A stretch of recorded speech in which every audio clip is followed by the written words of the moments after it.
Decisions that need to be made for the better of Pokemon? How about the decision to finally unnerf Shinx? Huh? You're hiding all of that power from us, and for what?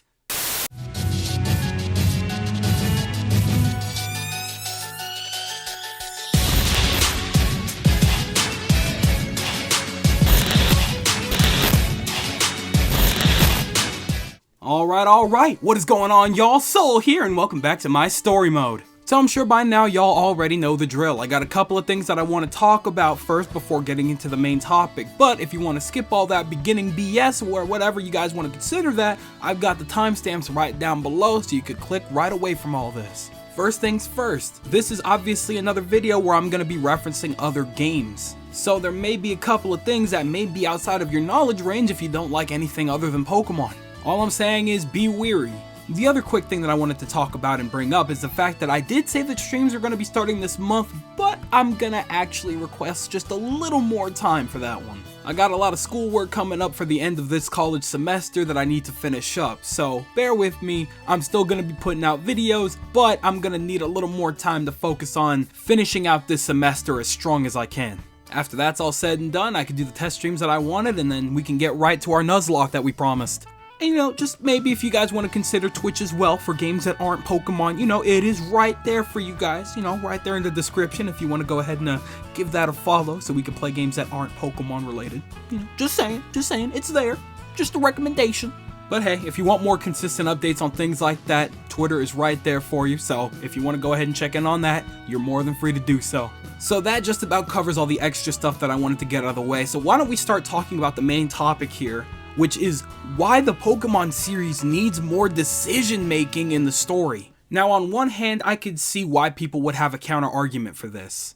Even as it stands, the Pokemon series does have a set canon mainline story that is ongoing. Giving the character choices to make kind of takes away from the character that we're playing as, and it may get a little mucky and confusing when it comes to the mainline story. Now in a sense, that's kind of a dramatic way of putting it, but that's one of the scenarios that I can imagine somebody arguing against this idea. But speaking as a fan that's been playing for quite some time, over a decade even, I have to say, playing a game with a straight path story, with a story that's become more and more subpar over the decades, is not that amazing to us anymore. I actually asked you guys a couple of weeks ago what your opinion was when it came to what Pokemon needs to fix more, and it's definitely the story. You guys made that very clear. That isn't exactly what this video is about, but we will be going more in depth about that topic very soon, especially because this video is definitely going to have a little bit of influence on it. So by now you're probably sitting there asking, okay then, what in the world are you talking about when you say making decisions? I'm sorry to hold you up there, chum. Why don't we start talking about it? Let's start with the fact that we have never had story-altering decisions whatsoever. Sit and think with me for a second. There have definitely been moments where a character will ask us to make a decision on something and we'll pick between one or the other. But when you truly look back on it, how important were those decisions? What weight did those decisions hold for the rest of your journey? If you said nothing, you are absolutely correct. Now, of course, there were times like in 1st Gen where you had to pick between the Helix Fossil and the Dome Fossil, all hail Helix Fossil. But besides adding on to your Pokemon team, what exactly did that decision do for you in the long term? Cool, you picked the Helix Fossil, but nothing else was done with the Dome Fossil to my knowledge. It didn't help or hurt anybody. And that's a little barren if you ask me.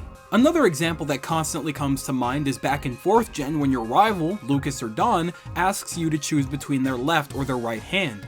In reality, they're asking you to choose between the Item Finder app or the Versus Seeker. I think about that a lot because you pick one item, no matter what it is, right or left, you get said item, and then your rival just gives you the other item anyway.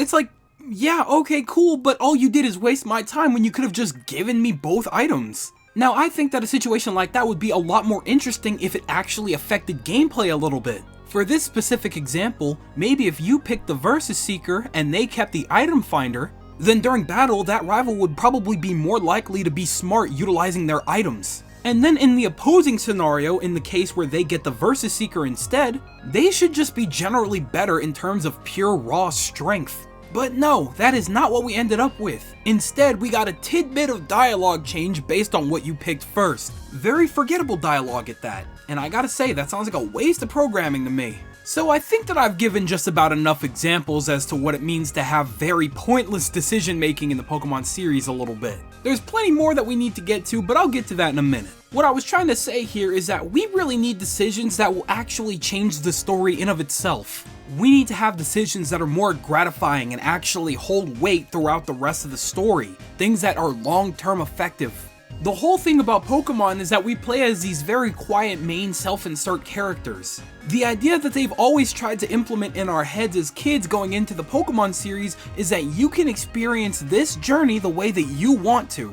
But when you really look at the grand scheme of things, that's not really all that true. The only thing that we have that's different in all of our Pokemon experiences is what we nickname our Pokemon and how we dress our characters. I gotta say, Chief, in the grand scheme of things, I wouldn't exactly call that a very unique adventure. Now granted, I'm sure you could say very similar things about a lot of games. 9 times out of 10, we're playing games that are exactly the same, completely identical to one another. We may get through them in different ways and different difficulties and whatnot, but at the end of the day, we are playing the same thing. Now to this day, obviously that has not stopped a single one of us from enjoying very similar games. That's not that big of a deal. However though, I will be honest, when it comes to Pokemon, it kind of infuriates me a little bit because they don't take advantage of the opportunity that this series gives them. Given the fact that now more than ever these characters are supposed to be self-inserts, you would think that by now we would have the steering wheel to choose what kind of direction we want this character to go in. For example, what if we don't want to be the Pokemon champion? There's plenty of other career paths in the Pokemon universe clearly, so why are we limited to just being the champion? What if I wanted to be something completely different? What if I wanted to run a gym? What if I wanted to be a contest leader or possibly champion of that? Why am I limited to being nothing more than the legs of some scientist that's too old to leave their lab? Right from the get-go of most Pokemon games, the professor usually asks you something along the lines of, will you help me fill up the Pokédex so that we could learn more about Pokemon? And for some very odd reason, you have an option. You can literally pick between yes or no.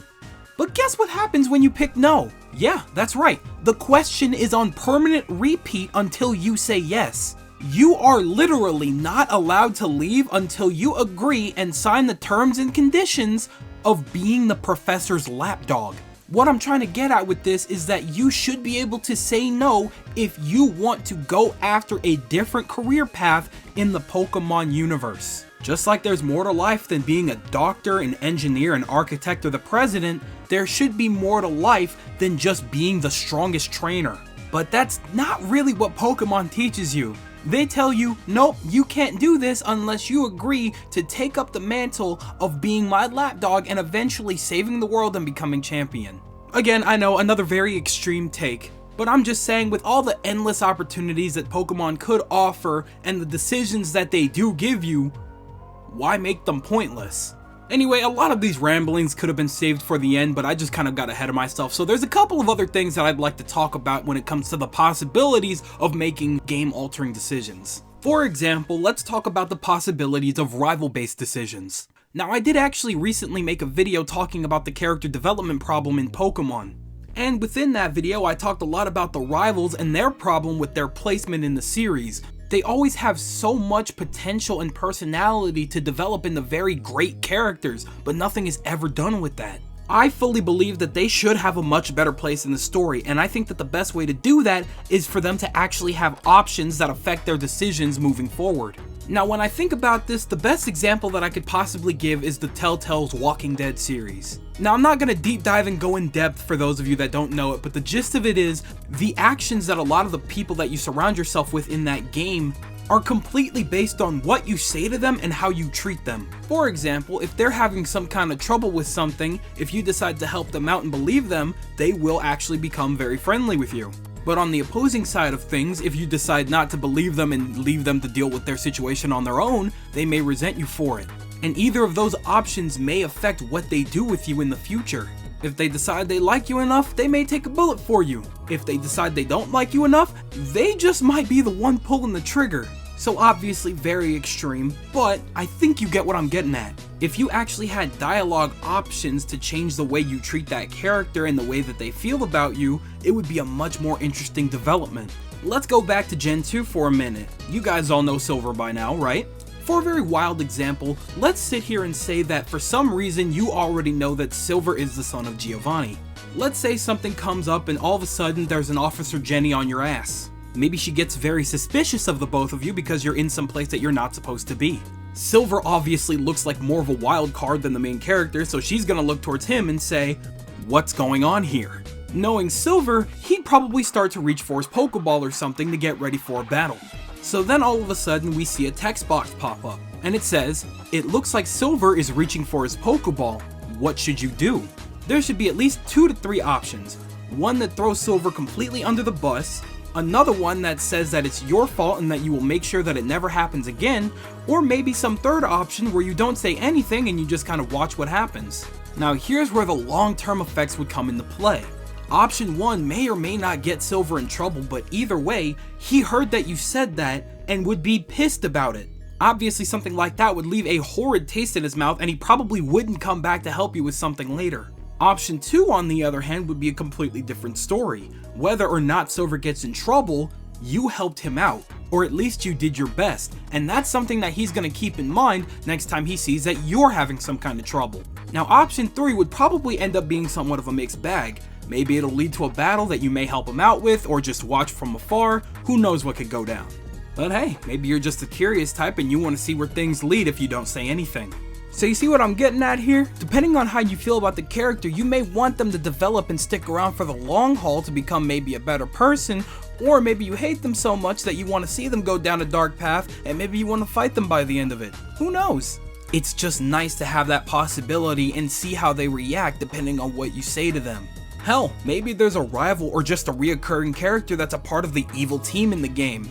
Now you know what would be really cool there? Having the opportunity to possibly sway them over to the side of good, or possibly, if you say the wrong thing, sway them further into the side of evil. If there's any way to get me invested into a character, it's a character with the possibility of amazing development from becoming a bad guy to becoming a good guy, or a good guy becoming a bad guy.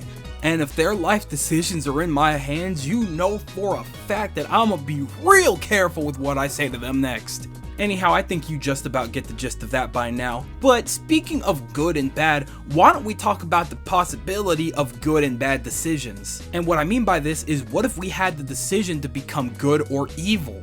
Now this one kind of depends on who you ask, but me personally, I have not met one person that played through any iteration of first gen and immediately said no to that Team Rocket member that asked you to join. And don't you sit there and lie to me either, because I know damn well you said yes to joining, but we got shut down because we were too young. Bull crap. We're just not allowed to make decisions like they led us on to believe. All jokes aside though, I am curious as to what it would be like to be the strongest trainer on the opposing side of the world. I've played a lot of games in my day, and being the good guy is all fun and dandy, but you know, I gotta be honest, it gets a little old sometimes. I want to see what it's like from the bad guy's perspective. I want to make some bad decisions and maybe take over the world in my own way. Now there's 2 ways they could go about making this happen if they really wanted to.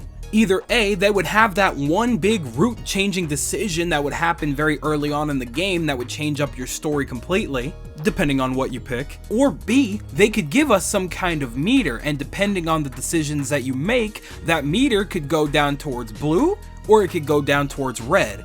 Now, knowing Pokemon, they would most likely go with the former decision of having that one big route change.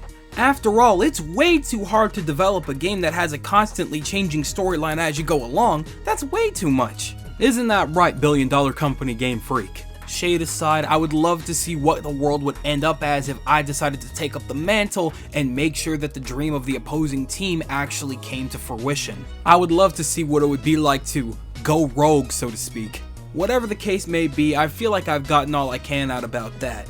Next, I want to talk about the concept of time-based decisions in Pokemon. To kind of explain myself better and possibly more simply, I feel that there should be some decisions that have a time limit on them. Like I was just talking about a moment ago, I would like to think that if you got far enough in the game, maybe the decision to join the opposing team wouldn't be available anymore after a certain point, or maybe after making another certain decision. Maybe during your journey you didn't even realize it, but making that one decision back during the 3rd or 4th gym or whatever locked the final option to become an evil team member of the opposing team. By that point, maybe you had multiple opportunities, but you decided to ignore them and continue on with the story that you were going along with so far, and by making that one final decision, you locked that option forever. So what I'm saying is, by that point, you've already done too much good to switch back over to bad, or you've done too much bad to switch back over to good. So it's pretty much one of those things where you better decide what you want to do now and really try to stick to it, because making up for lost time is kind of a pain in the ass. Now this next idea is kind of aimed more towards the possibility of side quests, but hear me out. I feel that there are certain objectives that if you don't do, they'll affect the story in a positive or a negative way. For this example, why don't we use gym leaders? Maybe a little while after you've beaten them, they may call you back and ask for some help with something. Maybe a little while after your battle with Berg, he calls you asking for you to come back down into the sewer system so you could help him with a huge Raticate problem that's going on down there. Option A, you know what? Let me go help him out right now. Look at that, you dealt with the Raticate problem, and now Berg's on call whenever you need help from him. Now the end of the game comes through, and guess who's the first to show up to help out with the situation? That's right, Berg. Okay, now what about the alternate situation? Option B, you sit there and think, I might not be strong enough to take on these Raticate right now, so I'll come back at a later time. Then you finish 4 entire gyms, come back and realize that the sewer system has been completely destroyed and Berg is nowhere to be found. Well, guess who is not showing up at the end of the game? Yeah, you guessed it, Berg! You just about picking up what I'm putting down? You suffer actual consequences by deciding not to help somebody in need. And now by endgame, you're really regretting it because you really could have used that help right now. And now you're also really regretting it because you could have built some kind of nice relationship with said gym leader. Also in this scenario, it wouldn't have to be just gym leaders, it could be other characters that are important to the story that you may have an effect on, but I feel that gym leaders are probably the strongest and like Gen 5 would be the most likely to show up if there was a world-ending situation that they knew that you were having trouble with. I mean, they should probably be dealing with something like that anyway, but hey, these are all just hypotheticals. Another crazy idea I had just now, what if there was a character that you knew was a little bit shady, but they called you on your little holophone or whatever, and they said, hey, I think I might have found something, you may want to come back to this city and check it out with me. I don't really think I should go in there alone, and I'm sure that you wouldn't really want me to. You go over there for that person to tell you that they've discovered a hidden base belonging to the evil team. You could either go down there with that person and help them destroy it or take it down, or you could leave it be completely and possibly suffer the consequences later of what that base is up to. I feel like twists and turns like that would make things very interesting. If it were to come up later, you would probably be like, oh shoot, I really should have taken care of that hidden base back when I had the chance, now I'm in seriously deep doo-doo. But I think that you get the picture by now. Time-based decisions could really change things up for the better or for the worse, depending on how you play and how often you pay attention to other characters. It could be something. Another thing that I wanted to bring up the possibility of would be having actual time decisions. And to give you an example, I mean one of those situations where there's 2 characters arguing and you need to pick a side really fast before something crazy goes down. I don't even think this would be a possibility for Pokemon, and I would never expect it. However, I think it would be one of those very funny things that would really make you regret not saving your game. So that just about does it for all the time-based decision ideas. Why don't we start talking about lead-up decisions? And what I mean by this is that basically everything that we do in the midst of the game should have an effect on the actual ending of the game.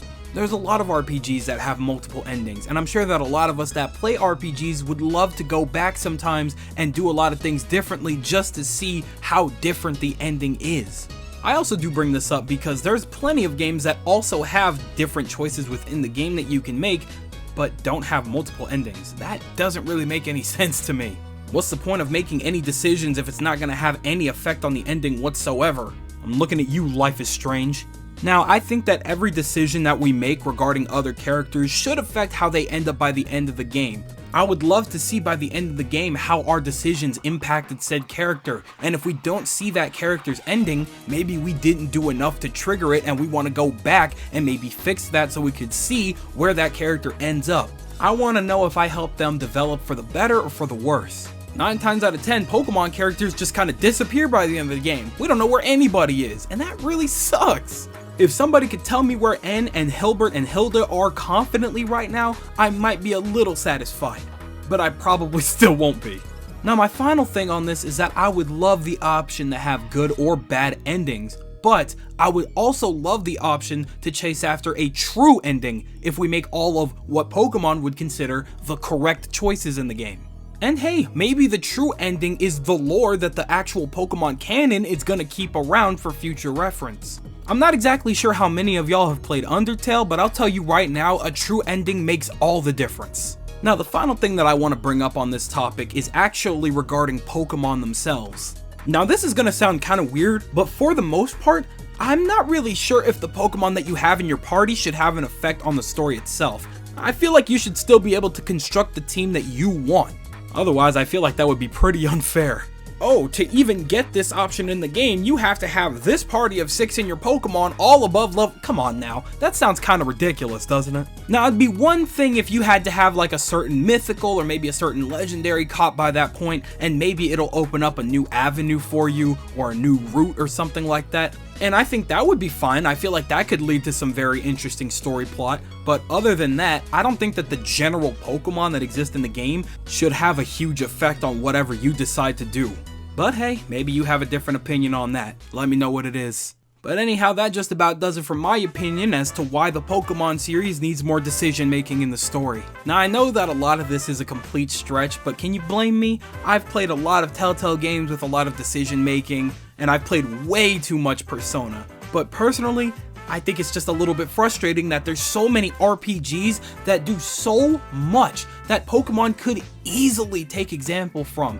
Doing something like this would easily fix so many problems with the Pokemon series, and yet I know for a fact that it'll never happen. It's way too complex. It's mostly frustrating though because they'll tease us with things that look like options that'll actually change something, but 9 times out of 10, it's just a small dialogue change. Like when Hal asks you if you were actually listening to him. You could be honest and say no, or you could lie and say yes, but all that does is change one line of dialogue. It does nothing to progress the story at all. It changes nothing for Hal, it changes nothing for you, nobody wins, nobody loses, nobody cares. And personally, I think that right there is just a damn shame. I also think it's wasted potential because could you imagine the replayability for these Pokemon games if we were actually able to go back and change all of our decisions up to that point? That would be crazy. Doing something like that would give Pokemon Home a hell of a use because we're constantly replaying through the story trying to make different decisions to see where it leads us then. And then we could take all of our Pokemon back out of Pokemon Home because I'm sure that one way or another, the story would give us a way to play online and still battle with friends and do other things. That's something totally manageable. But whatever, I'm gonna go ahead and try to stop talking because I get myself way too riled up and excited about this kind of thing. But with that, I want to hear what you guys think. Do you guys think that we should have story-altering decisions in the story, or do you guys think that I have gone absolutely bonkers and we should have nothing like that in the Pokemon series because we do not need it? I want to hear your guys' thoughts in the comment section below because you guys know that I'm always there. And with that, I'm gonna go ahead and skedaddle on out of here. Thank you guys ever so much for watching. I truly do hope you enjoyed. Make sure to drop a like and a comment and consider subscribing for more content just like this. And with that, I'll be seeing you guys in the next video. Thank you again, hope you enjoyed, and I'll see you guys then. Do me the greatest favor of taking good ass care, and I'll see you all next time. Bye!